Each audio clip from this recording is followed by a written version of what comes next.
Ya, saudara sekalian, sebelum saya mengulas mengenai tuntutan maki masyarakat anti korupsi Indonesia yang akan melakukan gugatan pra peradilan bila dalam jangka 2 pekan Bobi Nasution tidak dipanggil, ini ada berita yang ngeri-ngeri sedap juga, yaitu ex-sekretaris MA Nur Hadi ya kembali ditangkap KPK. Luar biasa. Bayangkan mau apa negara ini ya. Baru aja bebas ditangkap lagi. Oke, coba kita bacakan ya. Mantan Sekretaris Mahkamah Agung MA Nur Hadi Abdurrahman kembali ditangkap Komisi Pemberantasan Korupsi KPK. Ntar saya share dulu ya. Sudah ada ya? Belum ya? Saya share dulu.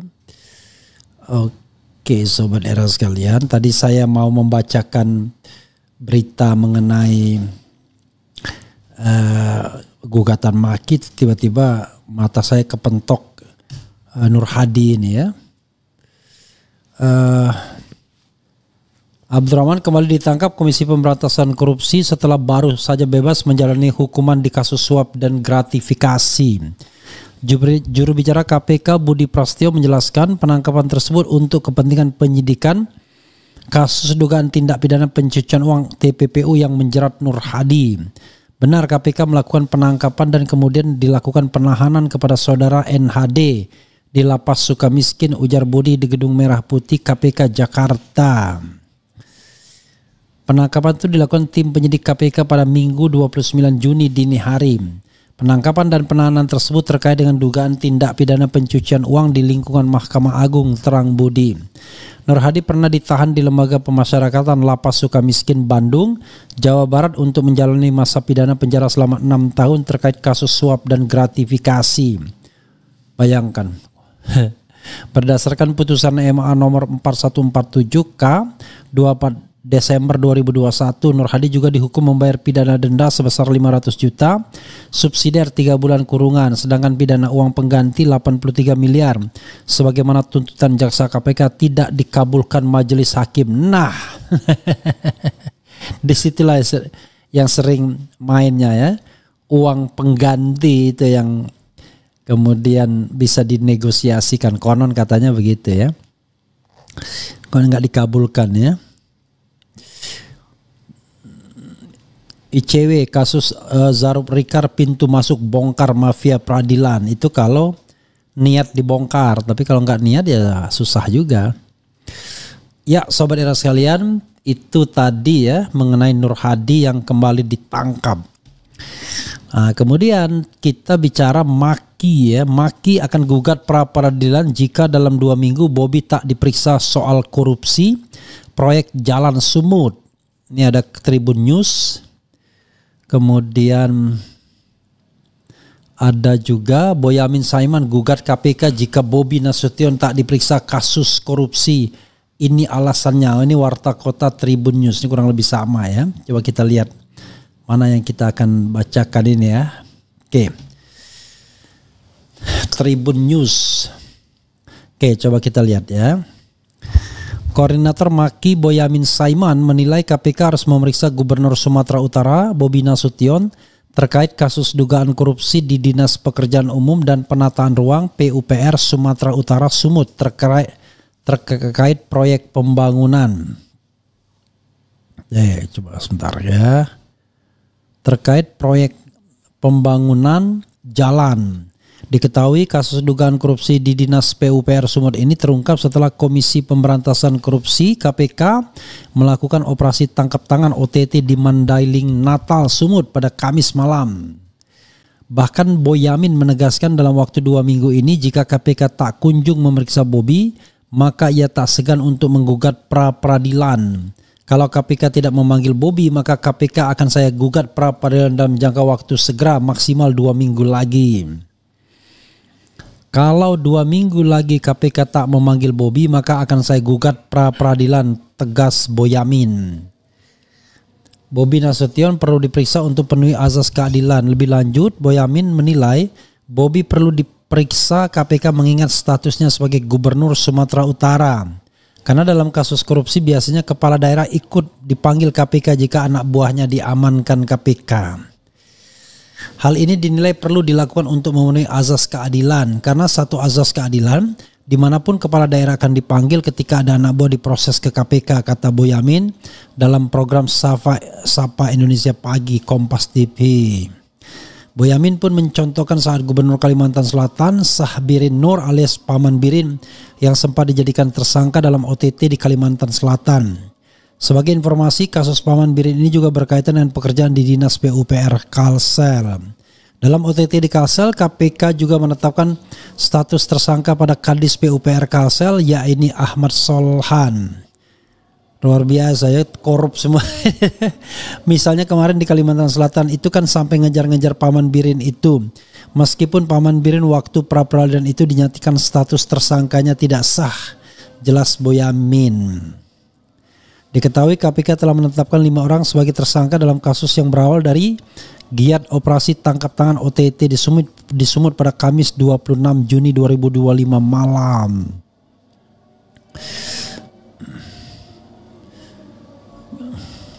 Mereka adalah Rasul Effendi Siregar selaku Kepala UPTD Gunung Tua Dinas PUPR Provinsi Sumut, merangkap pejabat pembuat komitmen PPK, kemudian Herianto selaku PPK Satker PJN Wilayah 1 Provinsi Sumut, M. Ahirun Effendi Siregar selaku Direktur Utama PT Dalihan Notulu Group DNG, M. Raihan Dulasmi Piliang ya, selaku Direktur PT Ronana Mora RN, dan Topan Obaja Putra Ginting Top selaku Kepala Dinas PUPR Provinsi Sumut. Adapun dalam giat OTT kali ini KPK mengungkapkan 2 kasus. Adapun dalam giat OTT kali ini KPK mengungkap 2 kasus sekaligus. Kasus pertama terkait dengan proyek-proyek pembangunan jalan di Dinas PUPR Sumut, yaitu preservasi Jalan SP Kota Pinang Gunung Tua SP PAL 11 tahun 2023 dengan nilai proyek 56,5 miliar. B. Preservasi Jalan SP Kota Pinang Gunung Tua SP PAL 11 tahun 2024 dengan nilai proyek 17,5 miliar.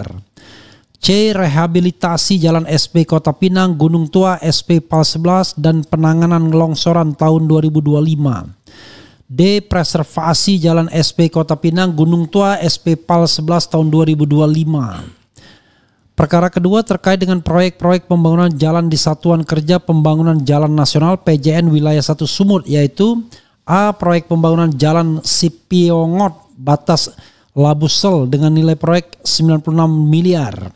Proyek pembangunan Jalan Hutaim Baru Sipiongot dengan nilai proyek 61,8 miliar. Menurut pelaksana tugas PLT Deputi Penindakan Asep Guntur Rahayu, total nilai proyek ini mencapai 231,8 miliar. Begitulah sobat era sekalian ya. Kalau dicari pertanyaannya dibalik, kira-kira ada nggak gubernur, bupati, wali kota yang tidak korupsi? Baik hard corruption maupun soft corruption.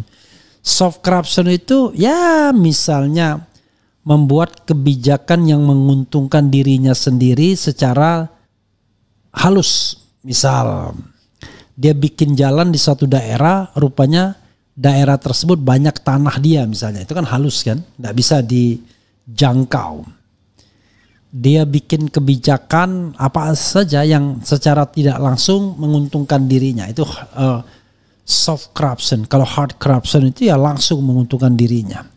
Cash keras, misalnya kickback dan lain sebagainya. Jadi sobat era sekalian, kalau Prabowo ingin memberantas korupsi, ya inilah ya, tidak bisa separuh-separuh, tidak boleh setengah-setengah, harus kafah atau tempuh jalan radikal. Udah kasih yang namanya legal amnesty kepada para koruptor, kepada semua pejabat, mulai dari hari ini dan ke depan kita melakukan sebuah sistem anti korupsi yang betul-betul luar biasa, termasuk pembuktian terbalik misalnya. dan pelaporan harta kekayaan setiap tahun tidak harus ke KPK tapi ke institusi atau lembaga atau satuan kerja masing-masing dan harus dipublikasikan. Kan seperti itu kalau kita mau memperbaiki negara kita. Tapi kalau kita tidak mau memperbaiki negara kita, ya itu ya omon-omon saja memberantas korupsi ya. Ancam menteri, tapi dipuji juga menteri saya udah kerja baik dan lain sebagainya. Padahal kerja menterinya ya menjilat juga, iya, ngasih proyek ke teman dan dirinya juga iya. Jadi susah kita berhadapan dengan menteri seperti itu. Apalagi ada menteri yang mengatakan, untung saya mendapatkan portofolio ini. Kalau yang lain ya susah juga lah. Berarti benar dong, ada menteri basah dan ada menteri kering. Berarti kan kalau ada menteri basah, menteri kering berarti ada korupsinya di sana. Udah jelas kan? Artinya dia bisa memanfaatkan jabatannya untuk mendapatkan keuntungan. Itu sudah pasti korupsi. Jadi kalau kita mau memberantas korupsi pakai standar keras dong. Standar yang luar biasa. Jadi komisi etik korupsi itu dipimpin oleh Abdullah Hehamahua. Itu baru cocok. Karena orang satu itu betul-betul menjaga komitmen untuk tidak korup. Bahkan sekecil apapun. Jadi susah mencari kelemahannya. Ya. Sudah selesai dia dengan hidupnya. Itu baru orang yang sudah selesai dengan hidupnya dalam pengertian bahwa harta dan lain sebagainya bukan orientasi dia. Begitu sobat era sekalian ya. Coba kita bacakan komentar sobat era sekalian. Pertama, 1000 meter yakin Bobby terlibat. Pertama hadir, sudah diprediksi Bobby tidak akan tersangkut, cukup yang lain jadi tumbal. Sebelum OTT di PUPR Sumut ada pergeseran orang di KPK oleh Listio, indikasi Bobby di save KPK. Is it? I don't know exactly. Ada saja netizen ini, benar juga ya dikait-kaitkan. KPK tidak akan berani tangkap keluarga Mulyono. KPK masih takut sama Mul.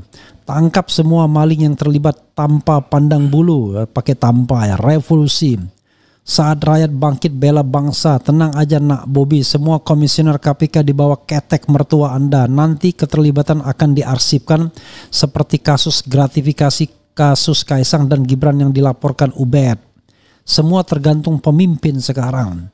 Yakinkah memangnya berani sama keluarga raja? Contoh Pertamina, Timah dan lain-lain yang bertriliun-triliun saja hilang, toh jelas terlihat rakyat. Giliran Tom Lembong yang tidak jelas saja begitu tegasnya, gimana rakyat biasa? Ya saudara sekalian, memang ada korupsi timah yang konon melibatkan para anak pembesar. Lewat, nggak berlanjut. Malah yang terjadi adalah seolah-olah Kejaksaan Agung menjadi pahlawan dengan menangkap Marcella Santoso. Ya mungkin benar Marcella Santoso tukang untuk membela para koruptornya ya. Tapi jangan lupa ada orang-orang besar yang tidak ditindaklanjuti. Kemudian adili Bobby. Boyamin banyak drama, kalau bukan gegara anaknya si Samsung gak bakal jadi presiden wapres maksudnya ya. Saatnya nyali KPK diuji dalam kasus OTT Kadis PUPR. KPK jangan jangan mundurlah. Kemudian tidak semata-mata ya anaknya Boyamin. Begini, permohonan itu banyak. Tinggal dipilih kira-kira siapa yang mau dikabulkan. Karena yang permohonannya mirip-mirip anaknya Boyamin itu juga ada. Jadi sobat era sekalian, dalam konteks seperti ini sebenarnya ini betul-betul perilaku MK saja. Terutama Paman Usman. Jadi tidak bisa diserahkan ke anaknya Boyamin. Ya, karena orang boleh mengajukan permohonan, hak dia. Tapi kalau hakimnya itu lurus, teguh, itu nggak akan bisa dipengaruhi ya. Mana mungkin ternak memeriksa majikannya. Boyamin antek Mulyono, berat korupsi bebas malah dihormati. KPK mana berani menantu si Joko, kakak iparnya Wapres. KPK takut dipecat oleh Wapres. Langkat 40 km dari Medan banyak jalan berlubang. Kemari ding KPK kelangkat. Mantap, selesaikan semua kasus korupsi geng Solo. Kami masyarakat ingin adanya perubahan di negeri ini yang saat ini serba tak jelas, korupsi di semua lini memperparahnya keadaan Indonesia. Jadi tolong ya, jangan tangkap orang yang mengkritik korupsi. Yang ditangkap tuh koruptornya bro ya, atau terduga koruptor atau yang diperkirakan terlibat. Kemudian lagi ya, Sinyo anak bos KPK mana berani, Boyamin kita tunggu berani enggak. Tiap hari selalu ada kejutan di agen 8. Apa nih agen 878 ini? Anu ya, kita buang ini, jangan-jangan nggak bener nih. Waduh, ini tolong dibuang nih ya, dibuang-buang itu. Yang tiap hari selalu ada kejutan di agen 78 itu, dibuangin semua itu. Khawatirnya judol itu. Oke.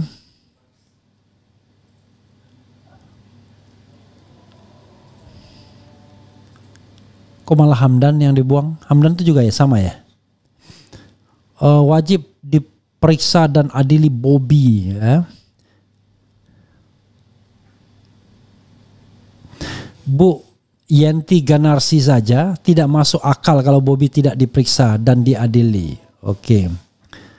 Dengan kekuatan ia cawe-cawe semua aturan demi kejayaan keluarganya pun bukan demi kesejahteraan rakyat. Korupsi begitu ugal-ugalan dilihat rakyat seperti tidak punya malu. Tinggal tanya anu dan anu beres toh. Apa maksudnya ini ya? Masya Allah, subhanallah, Allahu Akbar. Setelah Sri Mulyono lengser, kasus korupsi satu demi satu mulai terungkap. Begitu bobroknya kah pemerintahan Mulyono. Kemudian kalau dilihat mutarnya keterangan dari pengadilan sudah bisa diprediksi akan menghindarkan Bobby dari permasalahan. Masya Allah, keren bang, abang ada azannya. Apalagi ya, Boyamin jangan nyuruh anaknya ke MK gugat sehingga Gibran menjadi wapres. Apakah dapat amplop besar ya? Apa maksudnya ini? Ya begitu saja yang KPK-nya sudah masuk angin. Jangan berharap banyak terhadap KPK. Mimpi kalau KPK kembali ke marwahnya. Masih banyak antek Jokowi yang mengganggu KPK. Kemudian KPK kalau nggak punya nyali bubarkan aja. Bang, undang Ipang Wahid. Siapa Ipang Wahid itu? Kejagung kalah cepat dengan KPK. Ya, begitu sobat sekalian ya. Mudah-mudahan ini bermanfaat. Sekali lagi kita akan lihat apakah Boyamin akan melaksanakan niatnya atau cuma sekedar omon-omon. Tapi omon-omon itu sudah luar biasa juga. Tidak banyak orang yang berani ngomong seperti itu ya kan. Ketika Boyamin ngomong itu menurut saya ada kita apresiasi ya. Paling tidak dia tidak membiarkan ketidakadilan itu merajalela. Paling tidak begitulah apresiasi saya. Karena tidak semua orang seberani Boyamin Saiman. Cuman masalahnya adalah apakah dia punya backup di belakang, we don't know exactly kan, dan tidak relevan juga. Begitu sobat daerah sekalian, mudah-mudahan ini bermanfaat dan nanti kita akan live lagi pukul 21.00 waktu Indonesia bagian Barat. Wassalamualaikum warahmatullahi wabarakatuh.